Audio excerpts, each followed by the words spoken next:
صلی علی رسولہ الکریم اما بعد فاعوذ باللہ من الشیطان الرجیم بسم اللہ الرحمن الرحیم قال اللہ تبارک وتعالی وقضى ربك ألا تعبدوا إلا إياه وبالوالدين إحسانا وقال النبي صلى الله عليه وسلم أدبني ربي فأحسن تأديبي صدق اللہ العظیم۔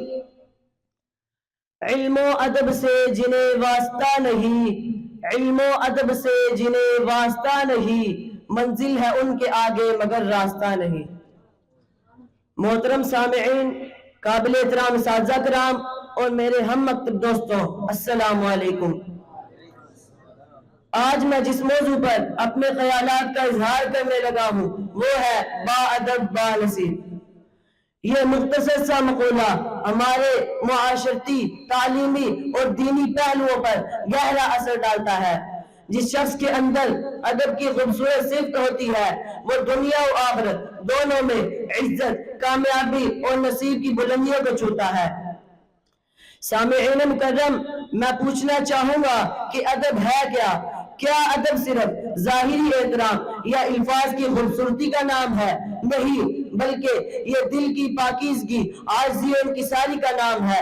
ادب دوسروں کے ساتھ حسن و سلوک کا نام ہے۔ ادب وہ زیور ہے جسے پہن کر انسان کی قدر و قیمت لوگوں کے دلوں میں بڑھ جاتی ہے۔ ادب انسان کی اصل پہچان اور اس کی حقیقی زیب و زینت کا نام ہے۔ حاضرین مکرم، جب ہم دین اسلام کی تعلیمات کا جائزہ لیتے ہیں تو ہمیں جگہ جگہ ادب کی اہمیت اور اس کی قدر کا اندازہ ہوتا ہے۔ ہمارے اسلاف، بزرگان دین اور صحابہ کرام رضی اللہ تعالیٰ عنہ کی حیات مبارکہ سے ہمیں دین کے ادب کے اعلیٰ نمونے ملتے ہیں۔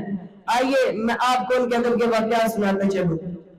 سیدنا صدیق اکبر کے والد محترم حضرت ابو قحافہ اب اسلام نہیں لائے تھے کہ ایک دفعہ انہوں نے نبی کریم صلی اللہ علیہ وآلہ وسلم کی شان میں کچھ نازیبہ کلمات کہے۔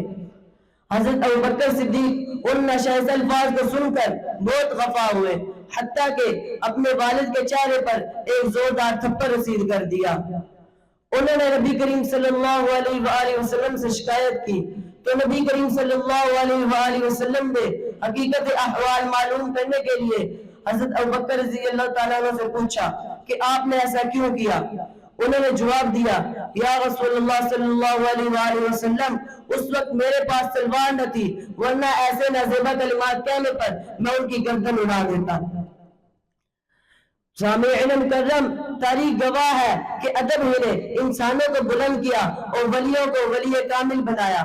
چنانچہ ہمارے بزرگوں میں حضرت مولانا فضل الرحمان گنج مراد آبادی صاحب کرامت بزرگ تھے۔ جب لڑکپن میں شاہ عبدالعزیز رحمت اللہ علیہ سے پڑھنے آئے تو تھوڑے دن پڑھ کر واپس جانے لگے۔ حضرت شاہ عبدالعزیز رحمت اللہ علیہ نے پوچھا کہ بھائی اتنی جلدی کیوں جا رہے ہو؟ انہوں نے جواب دیا کہ والدہ کی اجازت اتنی ہی تھی۔